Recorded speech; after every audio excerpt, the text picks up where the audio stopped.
final de temporada emocionante com direito a cenas de ação, muito drama, enfim revelação do passado do grande vilão dessa história, cenas extras incluídas. E claro, o grande ápice da Nezuko, sem falar que já temos 4ª temporada confirmada. Bora falar de tudo o que aconteceu neste último episódio da 3ª temporada de Demon Slayer. Dando uma pausa pra falar pra vocês que o vídeo tá saindo bem tarde porque aconteceram várias coisas. O YouTube demorou 3 horas pra processar e deu erro. Eu fui alterar o arquivo original pra tentar melhorar, corrompeu. E eu perdi todas as imagens que eu tinha gravado. Mas eu tenho áudio, então vocês vão ouvir a minha voz e análise original, porém eu não vou aparecer. Mas tudo pro vídeo sair, me ajuda aí com seu like e compartilhamento, porque hoje tá difícil. Olá, eu sou a Gabi Xavier e finalmente e infelizmente chegamos no último episódio, 11º episódio da 3ª temporada de Demon Slayer, da Vila dos Ferreiros, que dividiu tanto as opiniões. Gente, mais uma vez, eu acho que a adaptação desse episódio final foi muito boa, porque, veja só, a gente teve 3 capítulos apenas em 50 minutos. Capítulo 125, 126 e 127 do mangá, plenamente adaptados, é claro, com adições de cenas extras, por isso que fez sentido serem apenas 3 capítulos.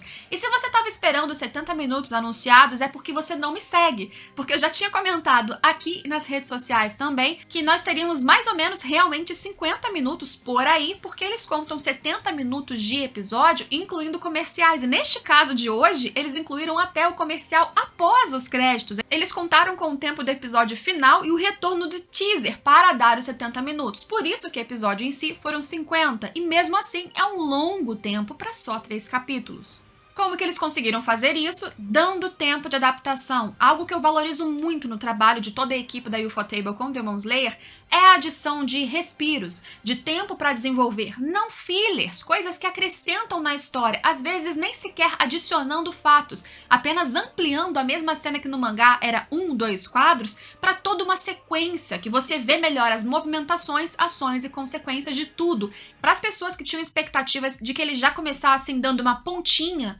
da reunião ali dos Hashira, começando o próximo arco, eu vou dizer a mesma coisa que eu disse lá no final da 2ª temporada, que as pessoas também queriam uma pontinha do que seria a reunião das Luas Superiores. Gente, isso é um gancho perfeito para você começar a outra temporada hypando a galera, com um mega episódio de abertura. Por isso que eles, de novo, provavelmente, né, deixaram para começar o próximo arco apenas na próxima temporada. A animação e a trilha sonora deste episódio foram excelentes suportes técnicos para agregar na emoção e deixar tudo o que aconteceu muito épico. Tanjiro correndo atrás do Oni, o Oni de repente adquirindo um tamanho muito maior que depois nós descobriríamos que não era o seu corpo original, era outra emoção. Ali acabando, né, esmagando a cabeça do Tanjiro. Se não fosse o esforço coletivo de depois vir o Genya e com o seu corpo parcialmente demoníaco tentando e conseguindo arrancar os braços dessa outra versão do Hantengo, o Tanjiro teria perdido ali mesmo. Ainda que ele agora conseguisse ativar a marca ali do caçador, como ele consegue várias vezes durante a batalha, sozinho ele não teria conseguido.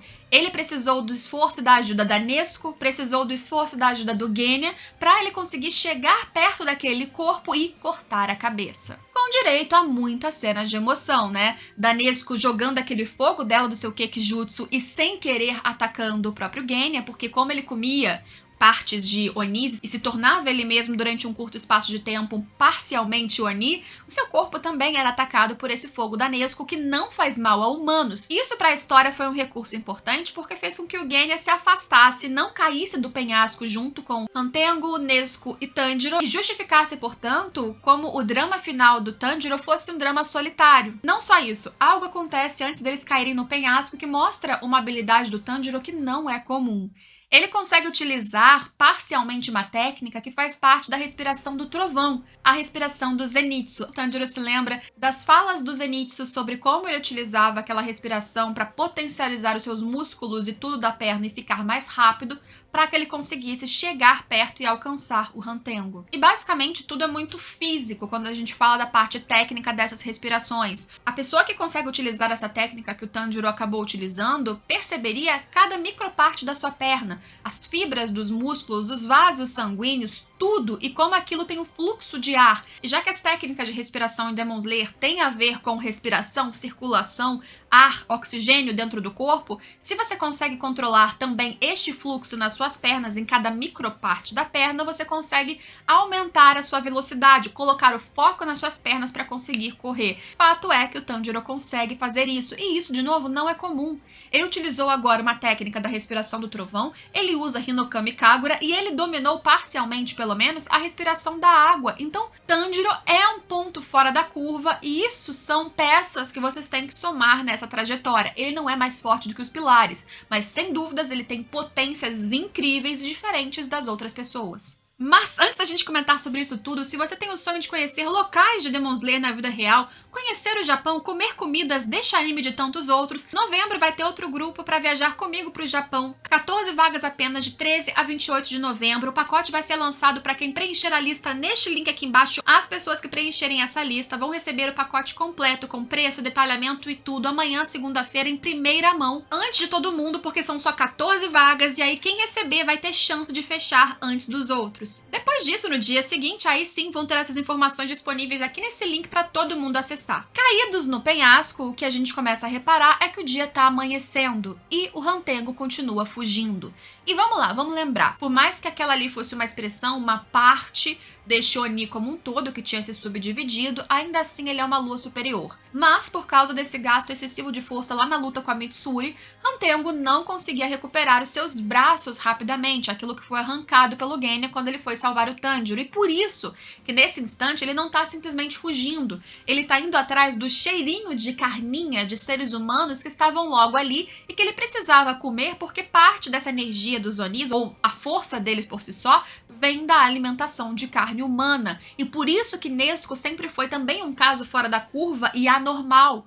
E o Tanjiro ainda tem uma outra ajuda, porque não tendo tempo e físico pra chegar lá e lutar, Tokito consegue jogar a espada pra ele lá de cima. E o Haganezuka tava arrumando, né, a espada que era do Yoriichi, o cara que quase derrotou o Muzan. E apesar dos processos não estarem totalmente finalizados e o Haganezuka está irritadíssimo, receber essa espada especial nessa hora, sem dúvidas, foi muito importante. Aí sim tem um momento em que o Tanjiro finalmente consegue cortar a cabeça daquele Oni que não era o corpo principal. Quando ele cai, que ele descobre isso, depois de uma cena magnífica que a gente acha que finalmente a coisa aconteceu, ele conseguiu derrotar, não. Porque o corpo continuou andando. Só que ele só descobre isso no momento em que ele vira as atenções pra Nezuko e aí ele lida com outro drama. E aí que começa a história complicada do Tanjiro, o momento emocionante, um grande ápice, na minha opinião, dessa temporada, um grande ponto de virada, que é quando o Tanjiro percebe que tá amanhecendo, especialmente ali naquele trecho em que ele está com a Nezuko, porque a gente sabe, né, o sol ele não começa iluminando todo o solo por si só. Calhou de o lugar em que ele estava com a Nezuko ser iluminado, né, bater a luz do sol ali primeiro e ela começa a se desintegrar e sentir dor. E ainda que ela estivesse em risco e sentisse dor,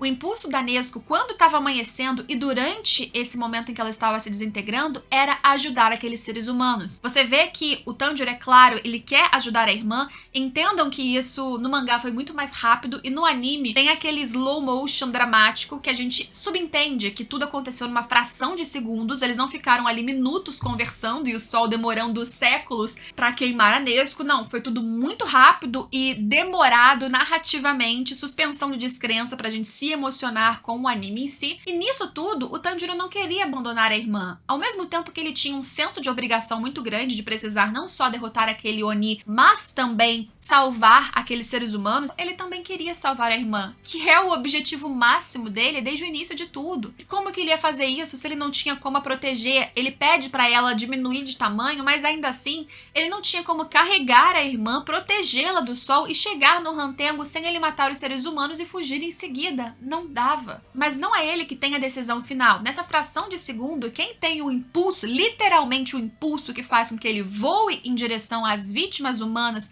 e não fique mais com a irmã, é a própria Nezuko, que dá um pontapé que faz o irmão girar como se fosse um empurrão. Vai, tá tudo bem. porque a Nezuko, mesmo queimando e sentindo dor, porque ela estava sentindo muita dor, ela fecha o punho. Isso foi uma adição muito legal, esse close, como se ela dissesse: vai, faz o que você tem que fazer. E nessa hora o Tanjiro não pode mais olhar para trás. Ele vai em direção ao Hantengo, utilizando as suas capacidades também sensoriais ali de cheiro para tentar identificar onde está o corpo principal. E aí ele identifica não só pelo cheiro, mas por uma imagem que parece quase um raio-x, com a marca do caçador ativada, com todos os seus instintos apurados. Ele consegue identificar que aquele corpo principal está dentro do coração deste Oni do ressentimento. E ele vai em frente. E ele consegue alcançar o Oni antes que ele se alimente, mate esses outros seres humanos, e ele consegue cortar o Oni e acabar com ele. Ele faz isso com lágrimas nos olhos, ele faz isso com certeza com o coração despedaçado, ciente de que sua irmã lá atrás teria ficado no sol e provavelmente naquele instante já estaria morta.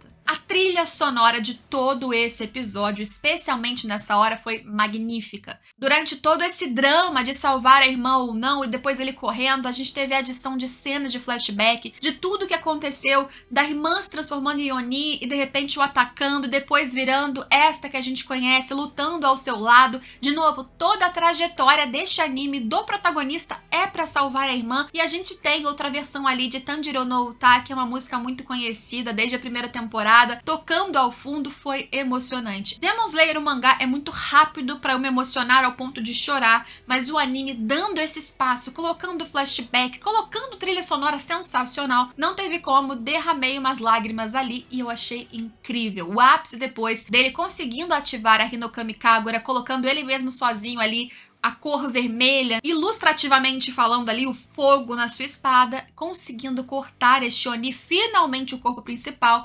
Isso foi tudo lindo, tecnicamente lindo, mas pra mim, sobretudo, narrativamente perfeito. Muito melhor do que foi o mangá, e de novo, dando tempo pra gente sentir o que estava acontecendo, pra sofrer pela Nezuko. E curiosidade, quero saber, eu sei que isso foi uma coisa muito espalhada pela internet, mas eu quero muito saber quais de vocês que não sabiam o que estava acontecendo e que realmente sentiram que a Nezuko ia partir dessa pra uma melhor ou pior, depende do ponto de vista. No momento, claro, que o Tanjiro corta a cabeça desse Oni, a gente tem um flashback, que as pessoas já estão traumatizadas nessa temporada, mas eu acho que esses flashbacks, especialmente esse do Hantengo, foi no estilo que tínhamos até a temporada anterior, mais próximo do que é no mangá. Ainda assim, dando uma explicada melhor, porque no mangá é um quadradinho subdividido em vários quadradinhos, mas rápido, sem muita movimentação, mostrando apenas que esse cara, este Oni, que não teve um passado tão substancial e emocionante, ele era alguém já fragmentado. Era um cara que roubava, que matava, que enganava, e mesmo quando era pressionado, questionado, diretamente confrontado e falado pra ele que ele ia perder os braços se ele não admitiu o que fazia, ele não assumia quem ele era, ele não assumia seus atos, ele dizia que era coisa das suas mãos, como se o seu corpo se movesse contra a sua vontade. Por isso que eu digo que, como humano, propositalmente ou não, ele já era fragmentado. E é isso que dá um sentido para que depois que ele foi transformado pelo Muzan, prestes a perder a vida por tudo que ele fez e cometeu contra outras pessoas, ao ser transformado em um Oni, o seu Oni tinha essa propriedade de se subdividir em emoções, da mesma forma que ele fazia, né, pelo menos de uma certa forma, como ele fazia como humano. O anime depois mostra o Tanjiro caído e acabado, não querendo olhar para trás, porque ele sabia que o corpo da irmã estaria ali. E quando vão e pedem para ele olhar para trás e de repente ele tem a surpresa da irmã caminhando abaixo do sol sem ter evaporado e queimado, o jogo de enquadramentos e tudo é feito para você ser enganado. E eu queria muito saber se você que não teve spoilers foi enganado e sofreu a perda da Nezuko antes de descobrir que ela estava ali, pleníssima, sem o bambu na sua boca, falando ohayou, dando bom dia pra galera de um jeito assim mais infantilizado, porque essa é a personalidade que ela acabou adquirindo depois de ser Oni, mas mostrando que ela é o ápice da evolução dos Oni, sonho do Muzan e agora provavelmente o seu maior alvo. Enganados ou não, eu que já sabia o que ia acontecer, gostei muito de toda a progressão e tempo de tela que foi dado para chegar nesse momento da Nezuko, e ela ficou linda embaixo do sol. E vamos explicar um pouquinho do que aconteceu com ela, embora a fala da Tamayo, a carta da Tamayo que a gente tem acesso no final do episódio, também explique um pouco melhor. Tanto Tanjiro Kamado quanto Nezuko Kamado tem alguma coisa na linhagem deles, quer dizer, em toda essa história da família deles, depois de certo ponto, com a Hinokami Kagura, que eles aprenderam como um passado que a gente viu recente já mostrou com o Yorite, que é o espadachim, lá o primeiro cara que utilizou a respiração original, que quase matou o Muzan. Toda essa história fez com que nessa geração os irmãos Kamado que a gente conhece tenham propriedades no seu corpo de alguma forma diferentes que fazem com que o Tanjiro, por exemplo, tenha conseguido ativar essa marca do caçador, seja uma pessoa especial, que a Nezuko, por exemplo, tenha hoje dominado o Sol, a primeira Oni que andou abaixo do Sol e não morreu. Muitas explicações e muitos segredos ainda precisarão ser revelados, mas depois da cena emocionante de Tanjiro nem conseguindo andar, de Genya que era pouco amigos, orgulhoso, finalmente desceu do penhasco e tava ali olhando os irmãos e feliz. Que momento mais perfeito e lindo pra gente cortar pro Muzan estourando cabeças. Por que o Muzan não tava estilo Michael Jackson com a sua família que ele tinha uma filha? Pois então, olha só, Muzan, como a gente viu nesse episódio, ele tem a capacidade, é parte do seu Kekijutsu, das suas propriedades como Oni, de se transformar, mudar de forma. Tanto Michael Jackson como esta criança, esse menino, que era um disfarce de garoto humano.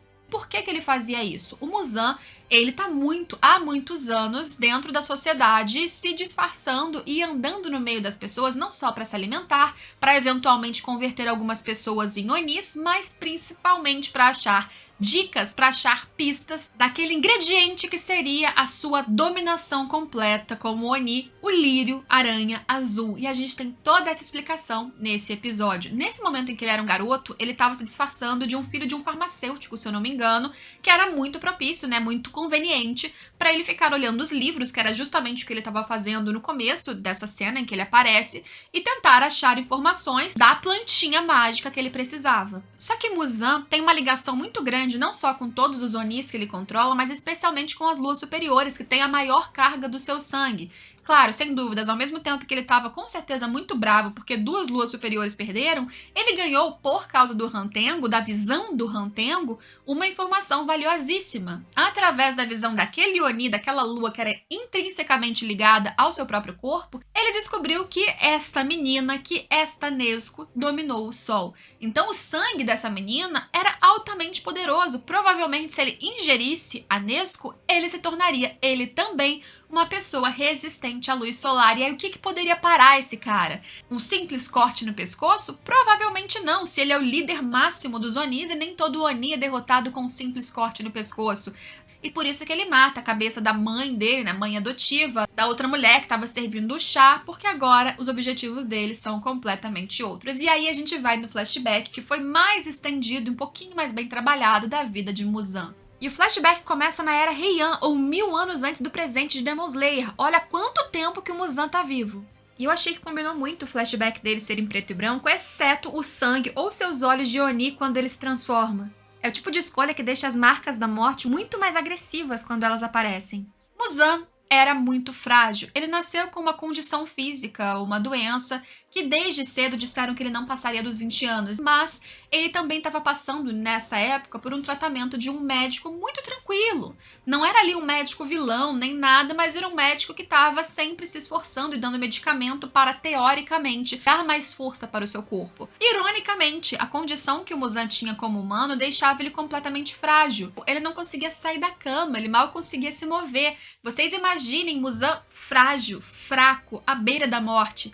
E por isso explica como esse cara é tão fissurado hoje por ser o mais poderoso e infalível de todos. Tanto é que ele já odiava os seres vivos antes de ser Oni, porque eles podiam viver normalmente e ele não. É um complexo, você vê, né? Terapia resolve. Só que durante o longo tratamento com esse médico, ele não via qualquer resultado e num misto ali, num ímpeto de fúria, ele mata o médico para logo depois descobrir que o tratamento estava dando certo sim. Porque ele ficou muito mais forte, mas esse tratamento fez com que ele se transformasse numa criatura completamente diferente. Uma criatura que sentia falta de sangue, de carne humana. O primeiro Oni existente. Esse médico, tentando achar uma cura para essa condição do Muzan como humano, acabou criando uma criatura sanguinária horrenda. E Muzan achou ótimo, ele ficou fortão, tinha que se alimentar de pessoas, mas tanto faz, para ele não tinha qualquer remorso, mas ele tinha uma falha, ele não podia andar embaixo do sol. E isso se transformou num inconveniente muito grande, porque ele tinha uma fragilidade, ele tinha um ponto fraco, e isso não era nada bom para ele. Olhando os materiais atrás daquele médico, ele descobriu que existiu um ingrediente muito importante, o lírio-aranha azul, que foi utilizado naqueles processos que ainda estavam em desenvolvimento. Então ele não tinha ali naquele caderninho uma receita secreta perfeita e finalizada. Ele tinha só algumas anotações da pesquisa em andamento daquele médico que ele acabou de matar, né? Podia perguntar pro médico, mas não dava mais porque ficou com raivinha e matou. O Muzan não sabia nem se aquilo era realmente uma planta como o lírio-aranha que existe e é vermelho, se dava para cultivar ou onde ele achava. E por isso fica a curiosidade que a própria instituição das luas superiores, ela existia sumariamente, principalmente, para encontrar o lírio-aranha azul. Esse era o maior objetivo das luas, não só derrotar os Hashira, espadachins que estavam ali incomodando nessa missão deles, mas principalmente encontrar esse ingrediente que o Muzan sempre acreditou ser fundamental para ele conseguir fazer o elixir da dominação do sol. Não só isso, o Muzan também deixa claro nessas cenas que, instintivamente ou não, ele foi transformando outras pessoas em Onis não porque ele queria colegas, amigos, companheiros, não era isso. Na verdade, ele queria achar em algum ponto uma transformação de um Oni que conseguisse dominar o sol. Vai que, numa criação dessas, ele consegue transformar uma pessoa em Oni e esta pessoa ter aquele ingrediente ou ser aquele ingrediente que faltava para o seu domínio completo. Nezuko foi essa pessoa ou este Oni e por isso que ele tá em êxtase. Só falta alcançar essa menina e pronto, na cabeça dele, ele vai se transformar no ser perfeito. Mas no presente, Nezuko ainda está feliz, junto do seu irmão, falando algumas palavrinhas, com o Muichiro chegando, Haganezuka possesso, até o final do episódio, inclusive, porque a espada não estava pronta, e Mitsuri que sobreviveu porque num time muito conveniente e perfeito, que é normal em Demon Slayer. Logo quando a sua estamina acabou, contra aquela emoção que ela não tinha como derrotar, Tanjiro derrota o corpo principal. E ali, junto de todos, ela vai pro abraço coletivo, deixando Genya envergonhado, e numa adição muito interessante, ela assusta com a Nezuko falando, pra logo depois voltar carinhosa, numa das cenas pra mim mais fofas do episódio. E aí que a gente tem a cena mostrando a Tamayo, porque a Tamayo, ela é uma Oni que foi transformada pelo Muzan, uma médica que era muito conveniente também para os objetivos dele lá atrás, e ela, quando foi transformada, teve toda a questão de matar a própria família até que ela conseguiu sair do controle do Muzan. Algo que, por exemplo, Nezuko conseguiu, mas não é comum. Em geral, os Onis, quando transformados, eles ficam à mercê das vontades do Muzan. E a gente viu isso muito bem explicado no arco de Asakusa, que é o primeiro que o Muzan aparece e que a gente vê na nossa cara um Oni que desobedece ou faz alguma coisa contra a vontade do Muzan e explode. O mesmo cara que a gente viu o Muzan transformando em Oni neste mesmo arco que eu citei, ela fala na carta que conseguiu reverter o processo e, claro, ele continua sendo um Oni, mas desvinculado do controle do Muzan. E nessa mesma carta, agradecendo as amostras de sangue que o Tanjiro deu para ela, forneceu, ela comenta especialmente da amostra de sangue da Nezuko, como esse sangue ele foi se transformando e tinha propriedades diferentes e únicas que ela nunca viu em qualquer outro lugar.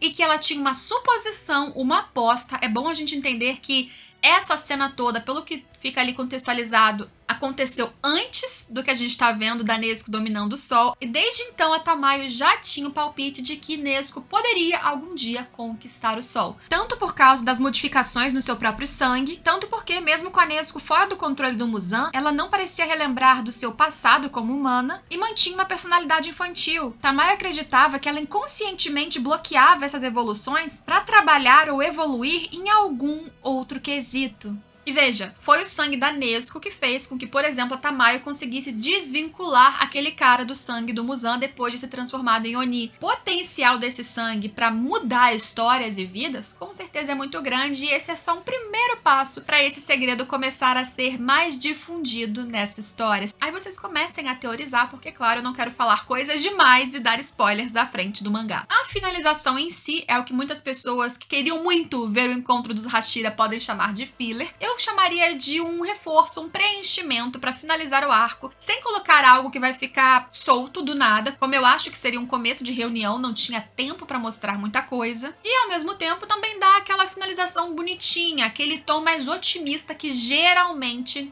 Demon Slayer termina as histórias. Depois de muito caos e loucuras, de Hashira se aposentando, mesmo assim, a gente costuma ter uma finalização de temporada que é mais otimista, e não foi diferente dessa vez. Tanjiro tá saindo da Vila dos Ferreiros, a gente vê que a vila ficou totalmente destruída, embora, entre outras mortes que foram inevitáveis, eles não tiveram tantas perdas materiais das coisas importantes que estavam ali na vila. Eles precisariam, claro, mudar a localização da vila, porque os Oni já descobriram, então se anoitecesse, mais tempo, menos tempo, apareceriam outros inimigos e eles precisariam fazer isso logo. Isso em geral tinha no mangá, o que não tinha era o momento do Tanjiro sendo levado embora da vila, ainda sendo colocado ali de venda e coisas no nariz e tudo. Se eles iam mudar de lugar, pra que fazer isso? E é porque eles estavam preparando uma surpresa.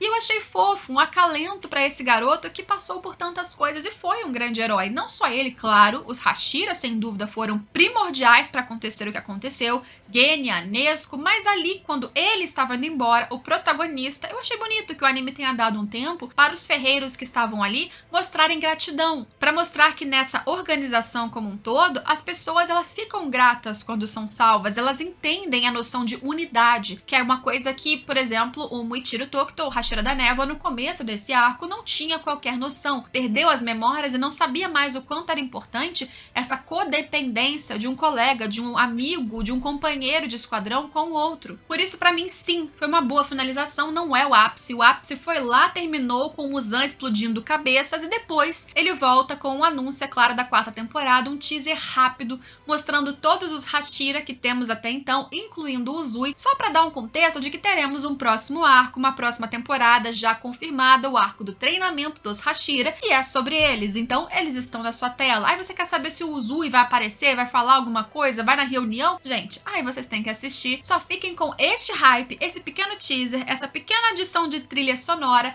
para um arco que, claro, vai mostrar um perigo muito maior. Entendam que agora a ambição do Muzan pessoalmente mudou. Se a Nezuko era o foco principal do protagonista, agora ela também é o foco do vilão. Não sei vocês, mas eu gostei muito dessa finalização. E, de novo, acho que mais do que animação, sinceramente, pra mim, a trilha sonora nessa temporada foi impecável. Mas da temporada em si, um balanço geral entre pontos positivos e, sim, também negativos. Eu vou fazer um vídeo depois comentando o que eu achei, mas você já pode deixar aqui embaixo seus comentários, especialmente desse 11º e último episódio, o que você achou da temporada como um todo e o que você espera da 4ª temporada, que ainda não tem data para ser lançada. Espero vocês nesse próximo vídeo de Demon Slayer e todos os outros conteúdos aqui no canal, então espero que você queira se inscrever aqui embaixo. É sério, as pessoas não se inscrevem mais muito em canal no YouTube, né? Eu sei, mas espero que vale a pena para você, então aperta o botãozinho depois e vejo vocês em todos os próximos vídeos. Tchau, tchau!